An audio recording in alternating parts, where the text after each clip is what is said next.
حرايق لوس أنجلوس طبيعية ولا وراها حاجة تانية؟ كالعادة هقول لكم اللي عندي وتحليلي الخاص والحكم لكم في النهاية. قبل ما الحريق ده يحصل في كام حاجة غريبة حصلت، يعني زي شركات التأمين اللي لغت التأمين على الحرايق قبل الحريقة بكام شهر، والمية اللي قطعت من الولاية كلها قبل الحريقة بيومين، وخزان المية اللي كان فاضي اللي لما رجال الأطفاء راحوا يطفوا النار ملقوش مية وقالوا إن الخزانات كانت في الصيانة وكانوا بيطفوها كده. ده غير الناس اللي اشتكت وصورت فيديوهات لمس كهربائي بيحصل قبل الحرايق بكام يوم. وطبعا تنبؤ ليلى عبد اللطيف، اصل كلنا عارفين التنبؤات دي كلها بتبقى مخططات، ما بتبقاش حاجة طبيعية لان لا يعلم الغيب الا الله. واخبار كتير انا سايبالكوا عناوينها هنا، لكن مش ده الغريب. 3 حاجات لفتوني. اول حاجة المسمى اللي سموه الحرايق دي، ممكن نقول صدفة عادي. تاني حاجة انا اعرف ان العربيات بتتحرق مش بتدوب، ده النار الطبيعية، لكن لو حاجة صناعية أدت للحريق والحرارة كانت مش طبيعية ممكن تأثر، ولكن ممكن نقول صدفة. تالت حاجة وبعيدا عن ان صور رؤساء إدارة الإطفاء هنا كلهم من ال LGBT اللي هم ممكن نقول صدفة وحريات عندهم، ولكن المتحدثة الرسمية باسم خدمات الطوارئ ليه لابسة صليب مقلوب وفي لقاء رسمي ومباشر زي ده حتى اللي اعترض واستغرب من الموضوع ده أمريكان مسيحيين. وأنا هنا ترجمت لكم التويت لو حابين تقروها. طبعا انا ما سكتش وركزوا معايا بقى في بداية اللي هقوله ده. طبعا قبل ما نحكم على الامور لازم نعرف جماعة الصليب المقلوب او الكنائس الشيطانية دول بيعتمدوا على ايه عشان نفهم افعالهم اسباب فعلهم كده يعني. الملخص ان الجماعة دي مش بتعبد الشيطان ككيان، هما بيعبدوا حاجة اسمها وعي لوسيفر. شايفين ان لوسيفر هو رمز للتحرر والتنوير والتفكك من كل قيود اللي هو قيود الله يعني استغفر الله، وان هو وعي الشغف والعلم والبحث عن الايه عن التنوير بقى والحاجات دي. طبعا ده مفهومهم هم. دلوقتي هتقولوا لي علم وتنوير، هو الشيطان يقدر يعمل علم وتنوير؟ هفهمكم الليله.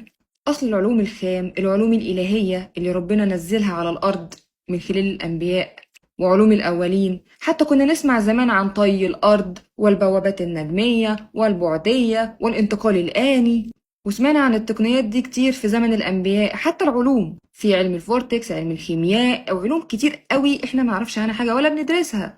فاللي حصل ايه؟ الشيطان خفى كل العلوم الإلهية دي زي الكيمياء مثلا، وزي الآثار اللي بتؤكد وبتشرح العلوم دي، وأهم حاجة الأثير. طبعا هو منصب نفسه إله العالم الأرضي وبيعمل محاكاة يعني محاكاة مقلدة لعلوم الإله وقدرة الإله، ولكن من خلال المادة والتكنولوجيا. ركزوا معايا. دلوقتي على حسب قوانين الكون اللي ربنا خالقها، زي ما بيحصل جوانا انعكاس موجود برانا في الواقع، وزي ما في داخلنا وفي أنفسنا فوق رقي والعقل وتحت الشهوة، كذلك في الأرض فوق الجنة والسماء وتحت الجحيم. ركزوا معايا بقى في اللي أقوله تاني. المهم الشيطان بقى لما اتطرد من رحمة ربنا ونزل على الأرض قال بس أنا مش هبقى منبوذ، أنا هحكم العالم ده، ولكن هحكمه بالمادة. ازاي بقى؟ زي ما احنا شايفين ربنا زي ما خلق جوانا القلب والنفس والعقل والجسد والروح، كل حاجة من دي ليها رمزية في الطبيعة. يعني مثلا المية بتمثل القلب، علشان كده تلاقوا مثلا احنا كمسلمين لما نيجي نتوضى ونصلي بنتوضى بالمية، يعني كناية عن الطهارة، بنتطهر قبل ما نصلي.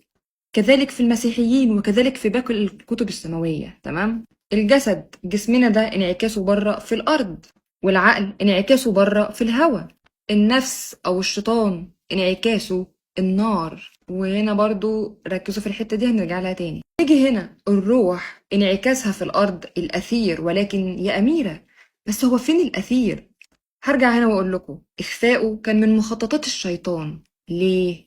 هقول لكم.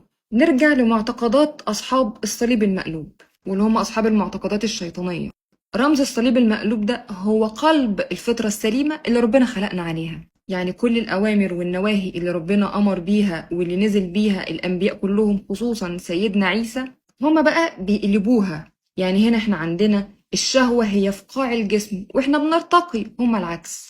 هما عندهم لا يعترفوا بالروح ويعترفوا فقط بما تهواه النفس، وده صورته حتى الحضارات القديمة. الحضارة المصرية صورت الشيطان وجسدت أفعاله عن طريق ست وما كانش إله، ورقي العقل عن طريق طائر راس طائر كناية عن الارتفاع. جسدته الحضارة المصرية بحورس عين البصيرة، فبالتالي الشيطان ضحك علينا وقلب كل حاجة، قلب الروح للمادة والمادة للروح، الصح للغلط والغلط للصح.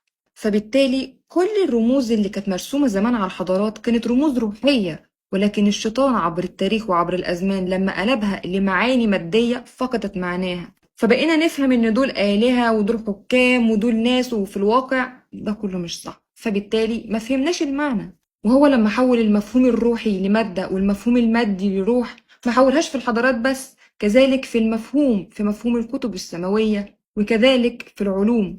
أخفى كل العلوم الكيميائية وغيرها من العلوم الروحية اللي تفسر لنا وتفهمنا كل حاجة. عشان نفهم سبب الحريق وعلاقته بالشيطان لازم نفهم هما ماشيين على مبدأ ايه. زي ما قلنا هما ماشيين على عكس التوازن. يعني مثلا عندنا في كل الكتب السماوية لو عايزين نغير من بره لازم نبدأ من جوه، ولازم نبدأ كلنا. لما يحصل تغيير في الوعي الجماعي يحصل تغيير في الواقع. إنما في عقيدتهم لأ، بيغيروا في الواقع علشان يغيروا في العقل اللاواعي بتاع الناس ويمشوهم بالشكل اللي هم عايزينه، يعني السيطرة والتحكم من الآخر. عندنا في الدين الفرد بيعمل لمصلحة الجماعة، إنما في معتقدهم لأ، هم عندهم يضحوا بالناس كلهم علشان خاطر مصلحتهم الشخصية. يعني من الآخر ما عندهمش عزيز ولا غالي، وقت ما يستخدموا بلد معينة هيرموها وهيجيبوا غيرها، يستخدموها ويخلصوا هيرموها وهيجيبوا غيرها، وهكذا. تالت حاجة، زي ما ربنا نزل العلوم والمعرفة الإلهية مع الأنبياء وقامت بيها واستخدمتها الحضارات القديمة كلها، فالشيطان بيحاول يعمل محاكاة للعلم ده بما يسمى بالعلم الحديث.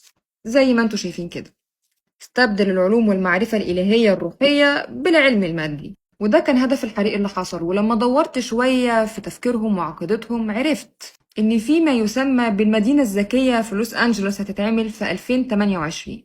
ويوم لما حرقوا الأراضي دي ما حرقوش أراضي صناعية، حرقوا غابات، أراضي طبيعية من صنع الله. والحرايق اللي عملوها والتباطؤ المقصود في إطفاء الحريق كان على حسب تحليل الشخص طبعا إنه موافقة منهم. المهم الحريق اللي عملوه ده ضمن طقوس اسمها طقوس إعادة الولادة، والطقس ده رمزه طائر العنقاء، واللي بيعتمد على مفهوم التدمير لإعادة الولادة. ومش بس الطائر ده على فكرة، بالمناسبة في سيرن حاطين تمثال للإله شيفا في الهند، واللي قصته مشهورة برقصة الدمار للخلق الجديد. فاهمين؟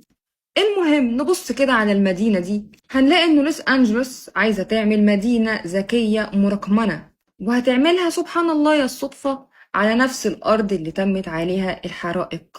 وأنا ببحث بقى كده بالصدفة أكتر لقيت إن الأولمبيات هتتعمل في المدينة الجديدة دي في 2028. بس ركزوا كده في الرمز ده، هتلاقوا واحدة بجناح فراشة.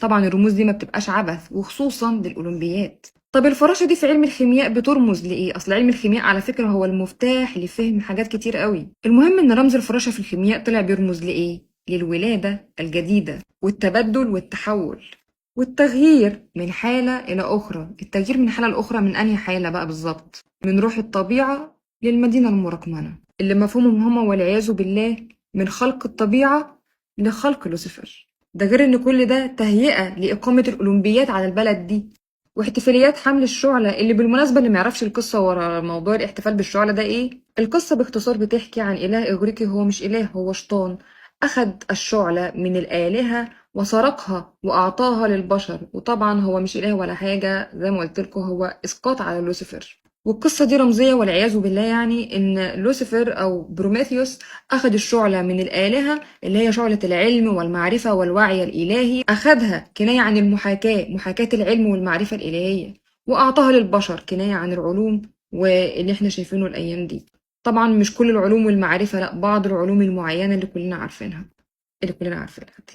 فباختصار تأثيرهم وسياستهم اللي هم ماشيين عليه هو إنهم علشان يأثروا على العقل الباطن اللاواعي للناس بيسقطوا التأثير ده بره علشان يأثر جوه. فاهمين الاستراتيجية؟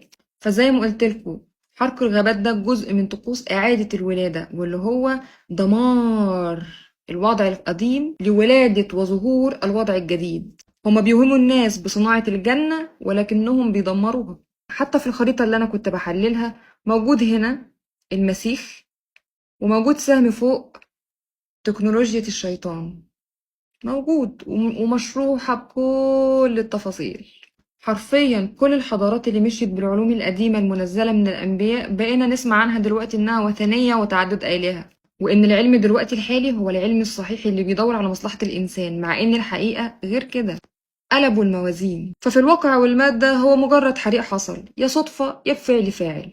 ولكن لو شفناه بنظرة أعمق وبنظرة روحية نعرف إن دي الحرب اللي ربنا قال لنا عليها من آلاف السنين وموجودة قدامنا، ولكن أين الذي يفكر؟ وبس كده خلصتوا. في النهاية ده مجرد رأي، تتفقوا معاه أو تختلفوا، لكم مني كل الحب والاحترام. أشوفكم على خير، سلام.